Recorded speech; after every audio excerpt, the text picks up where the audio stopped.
महाभारत का यह अद्भुत प्रसंग है कि युधिष्ठिर के यह कहते ही कि अश्वत्थामा हत इति नरो वा कुंजरो वा, यानी अश्वत्थामा मारा गया, नर या हाथी, उनके यह कहते ही उनका रथ जो धरती से 4 अंगुल ऊपर चला करता था, धरती से जा लगा। यह अद्भुत रूपक सत्य के महत्व को और वह आपके जीवन के रथ को इस माया रूपी जगत से कितना ऊपर चला सकता है, इसको समझाने का बेहतरीन रूपक है। यह वह रूपक है जिसने महात्मा गांधी जैसे मनीषियों के जीवन को बदल के रख दिया। आज हम अष्टांग योग के दूसरे यम यानी अहिंसा के बाद सत्य के महत्व को समझेंगे और अष्टांग योग किस तरह से जीवन को परिवर्तित कर सकता है, इसको एक कथा के माध्यम से समझेंगे। यह अनोखा रूपक है। यह छोटे छोटे रूपक आपको जीवन के इतने महत्वपूर्ण सूत्र दे जाते हैं जो हम बड़ी बड़ी किताबों से प्राप्त नहीं कर सकते। कहते हैं युधिष्ठिर बेहद सत्यनिष्ठ थे। युधिष्ठिर के जीवन की एक कथा आती है जब बचपन में उनको कहा गया सत्यम वद, यानी सत्य का आचरण करना चाहिए, सत्य बोलना चाहिए। सभी लोगों ने यह पाठ अगले दिन सुना दिया, परंतु युधिष्ठिर इस पाठ को सुना नहीं पाए। जब आचार्य द्रोण ने पूछा कि सबको यह याद हो गया, युधिष्ठिर तुम तो बहुत बुद्धिमान हो, तुम तो विलक्षण हो, तुम्हारे जैसा व्यक्ति यह छोटा सा पाठ याद क्यों नहीं कर पा रहा? युधिष्ठिर ने सहज ही कहा, गुरुदेव शब्द तो याद हो गए, उन पर आचरण करना नहीं सीख पाया तो कैसे कह दूं कि पाठ याद हो गया। ऐसे युधिष्ठिर ने जब कहा कि मुझे यह पाठ याद हो गया तो जीवन भर उन्होंने सत्य का आचरण किया। यह सत्य है क्या जो अष्टांग योग में इतना महत्वपूर्ण है, जो आपके जीवन को बदल देने का सामर्थ्य रखता है। सत्य जो है, जैसा है, ऐसा है। सत्य यथा स्थिति के वर्णन का नाम है। जब आप सत्य का आचरण करते हैं तो भय से दूर हो जाते हैं। सत्य सत धातु से उत्पन्न है, यानी बीइंग और एग्जिस्टेंस, होना या अस्तित्व, यही सत्य है। जो अस्तित्वगत जैसा है आप उसे वैसा ही बताएं तो आप सत्य का आचरण करते हैं। अगर आप उससे दाएं या बाएं भटक जाते हैं, यदि आप उसमें विभिन्न परिकल्पनाएं या अपने मत मतांतरों के अनुसार परिवर्तन कर देते हैं तो वह सत्य का आचरण नहीं रहता। जो बीइंग, जो एग्जिस्टेंस में है, वैसा ही बताना सत्य है। अपने शब्दों में मैं कहा करता था, भय और लालच नहीं, ईश्वर यही।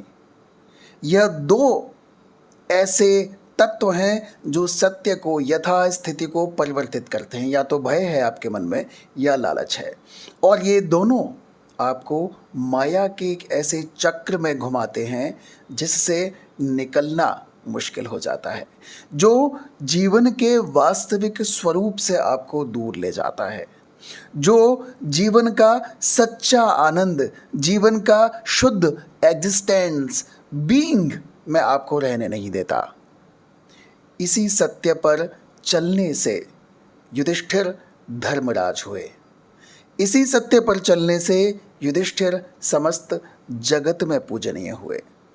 इसी सत्य पर चलने के कारण युधिष्ठिर का जगत 4 अंगुल ऊपर भूमि से चला करता था।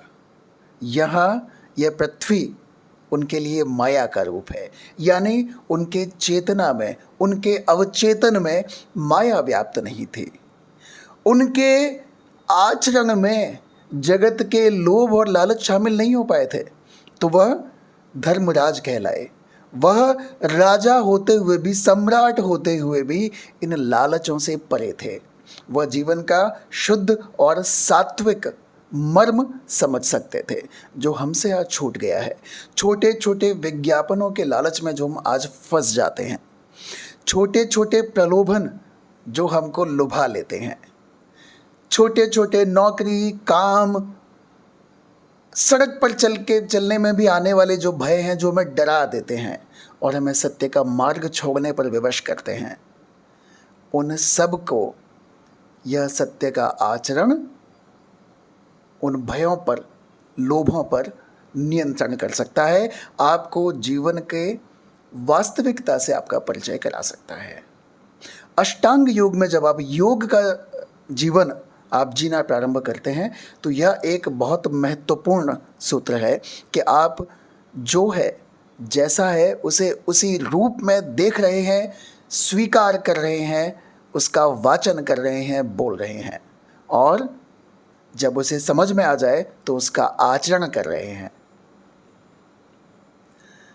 कोई स्थिति ठीक नहीं है तो उसे वैसे ही स्वीकार कर लेना, कोई स्थिति खराब है तो उसे वैसा मान लेना, स्वीकार कर लेना, यह सत्य को मन में धारण करना है। अब युधिष्ठिर की वह कथा जिसने उनके इस माया पर, जो माया से वो अलग थे, उस पर प्रश्न चिन्ह लगा दिया, उससे उनका स्तर नीचे गिरा दिया, वह कथा क्या थी ये भी सुन लेते हैं। क्योंकि कथाएं जितना सूक्ष्म गहरी चोट करती हैं वैसा कोई दूसरा नहीं कर पाता।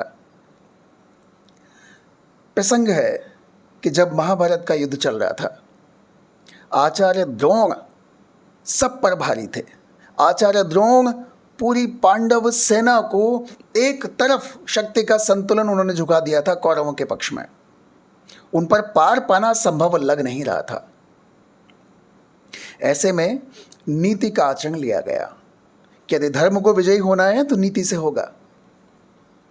अश्वत्थामा द्रोण के पुत्र थे।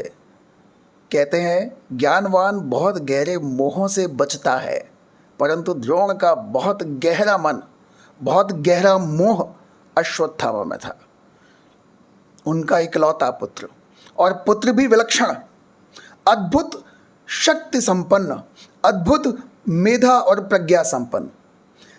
सप्त चिरंजीवियों में एक अश्वत्थामा भी हैं जो आज भी इस धरती पर विद्यमान है, ऐसा कहा जाता है। ऐसा विलक्षण चरित्र था अश्वत्थामा का। भीम महाबली थे। उन्होंने युद्ध के दूसरे पक्ष में अश्वत्थामा नाम के हाथी को एक गदा मार दी और उनके बल से हाथी मर गया। जब वह हाथी मर गया तो सब जगह हल्ला मचा दिया गया कि अश्वत्थामा मर गया, अश्वत्थामा मर गया। द्रोण ने किसी भी बात मानने को तैयार नहीं थे। ऐसा नहीं हो सकता, अश्वत्थामा कोई मार ही नहीं सकता, वह महावीर है, वो उसे युद्ध में जीतना संभव ही नहीं है, उसे खुद मैंने सिखाया है। वह किसी की बात मानने को राजी नहीं थे, तो सीधा अपना रथ युधिष्ठिर की ओर ले गए। जानते थे युधिष्ठिर यानी जो युद्ध में भी स्थिर रहे, इस नाम का अर्थ ही है युद्ध में स्थिर रहने वाला।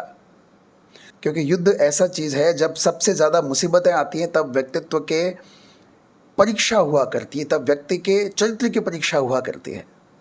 तो युद्ध में स्थिर रहने वाला युधिष्ठिर, यह महाभारत के चरित्र में विशेष अलग अलग नामों का भी विशेष महत्व है। आचार्य ने युधिष्ठिर से पूछा, क्या हुआ, क्या अश्वत्थामा को कुछ नुकसान पहुंचा है? युधिष्ठिर ने कहा, अश्वत्थामा हतः इति, और फिर धीरे से बोले, नरोवा कुंजरोवा, अश्वत्थामा मर गया है। नर यानी मनुष्य या हाथी, ये बड़े धीमे से बोले। युद्ध के कोलाहल में द्रोण इसे सुन नहीं पाए। उन्होंने शस्त्र त्याग कर दिए और रथ से उतरकर जमीन में बैठ गए। ऐसे में भूतकाल में जिनसे उनका विग्रह था, ऐसे द्रौपदी के भाई ने उनका शीश उतार लिया। पर ऐसा कहते ही युधिष्ठिर जो माया से 4 अंगुल ऊपर चला करते थे, उनका रथ, ये भी एक रूपक है। यह जीवन, हमारा जो शरीर है, यह एक रथ, एक कार का, एक वाहन, एक वस्त्र के समान काम करता है। और आत्मा इसके अंदर मूल शरीर है, मूल तत्व है, मूल व्यक्ति है। तो ऐसा उनका रथ, अब माया से वो निर्लिप्त नहीं बचे, संलिप्त हो गए।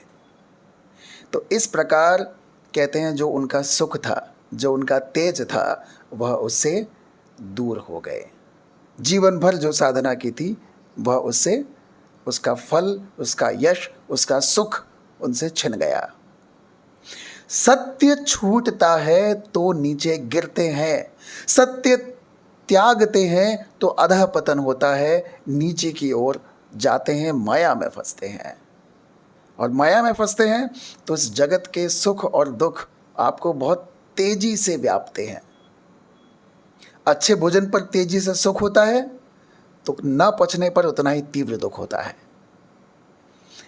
इस प्रकार यह सत्य का प्रभाव है। अब इस सत्य को हम जीवन में किस प्रकार उतार सकते हैं, अब हम इस सत्य से किस प्रकार साक्षात्कार कर सकते हैं, यह हम समझ लेते हैं। इसके हम मोटे मोटे 4 तरीके अपना सकते हैं। पहला है सेल्फ रिफ्लेक्शन, यानी हम नियमित अपने अंतस से, अपने वास्तविक स्वरूप से खुद का साक्षात्कार करवाएं। हम जो काम कर रहे हैं, दिन के एक समय हम पूछें खुद से कि क्या हम अपने वास्तविक रूप को उद्भासित कर रहे हैं, क्या हम जो काम कर रहे हैं वो अलाइन हो रहे हैं हमारे सत्य के कैरेक्टर से या नहीं हो रहे हैं।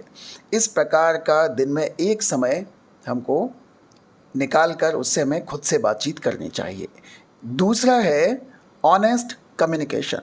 जब आप किसी से बातचीत कर रहे हैं तो उसमें ईमानदारी होनी चाहिए, उसमें आपका चित्त झलकना चाहिए, उसमें करुणा, काइंडनेस और कंपैशन दोनों झलकने चाहिए। अगर ऐसा होता है तो आप धीमे धीमे इस पूरी सृष्टि से जुड़ने लगते हैं और सृष्टि के एकात्म भाव को, उस मंत्र को समझने लगते हैं जो अष्टांग योग की क्रमशः सीढ़ियों में आपको ऊपर तक लेके जाता है। तीसरा है लिव ऑथेंटिकली। जो आप जी रहे हैं उसे प्रामाणिकता से जिए। प्रामाणिकता ये बहुत बड़ी चीज़ है, यानी मैं जैसा सोचता हूँ वैसा बोलता हूँ, जैसा बोलता हूँ वैसा ही करता हूँ, यानी मन, वचन और कर्म से मैं एक हूँ। तो आपके चरित्र में वैसा ही बल और तेज व्याप्त होता है। हम लोगों के जीवन में आजकल धन का बहुत अधिक प्राधान्य है। कौन कितना अधिक पैसा कमाता है और खर्च करता है, इस चीज़ का कंपटीशन है। इससे हम अपनी सफलताएं तय करते हैं, पर ये क्या वाकई में सुख देती हैं? चौथा है सीक इनर ट्रुथ। अपने अंतर सत्य को, अपने अंतर के मन को पहचानिए, यानी खुद के प्रति साहसी बने। आप जो हैं, जैसे हैं वैसा बताने का साहस रखें। यानी इसका मतलब उद्दंडता नहीं है, इसका मतलब यह नहीं है कि आप कोई बदमाश बच्चा अपने आप को ये साबित करे कि मैं बदमाश हूँ। वाकई में हम अंदर से सब लोग शुद्ध और पवित्र होते हैं। आवरण बहुत सारे होते हैं, जब आप इन माया के आवरणों को आप हटाते जाते हैं। माया कोई खराब चीज़ नहीं है, परंतु आवरण यानी जो ओरिजिनलिटी नहीं है, उसका हम थोड़े समय तक आनंद ले सकते हैं, वो हमें परमानेंट स्थायी आनंद नहीं देता। तो उन आवरणों को हम हटाते जाते हैं तो एक लंबे समय का आनंद, एक स्थायी आनंद की अनुभूति हम कर सकते हैं। तो सत्य के इस आचरण से जीवन को परिवर्तित कर दिया जा सकता है। सत्य के इस आचरण से जीवन में उन आनंदों के स्रोत का पता लगाया जा सकता है और उससे अपना अंतर संबंध आप स्थापित कर सकते हैं जो अभी तक आपके लिए प्राप्य नहीं थे। तो आइए, जीवन में आज हम जिस स्तर पर खड़े हैं उस स्तर के सत्य से एक अगले स्तर के सत्य की ओर हम आगे बढ़ें। इसे क्रमशः हम अपने जीवन में ऊपर से ऊपर की ओर लेके जाएं। आपने देखा भी होगा, हम जितनी चीज़ें छुपाते हैं वो हमारे जीवन में मुश्किलें लेकर आती है। हम जितने सरल हो जाते हैं हमारा जीवन आसान हो जाता है। तो चलिए आसानी की ओर चलते हैं, सत्य की ओर चलते हैं। अगले अंक में योग के यम का तीसरा अंग हम पढ़ेंगे, सत्य, अहिंसा, इसके बाद अस्तेय। शुभकामनाओं के सहित नमस्कार।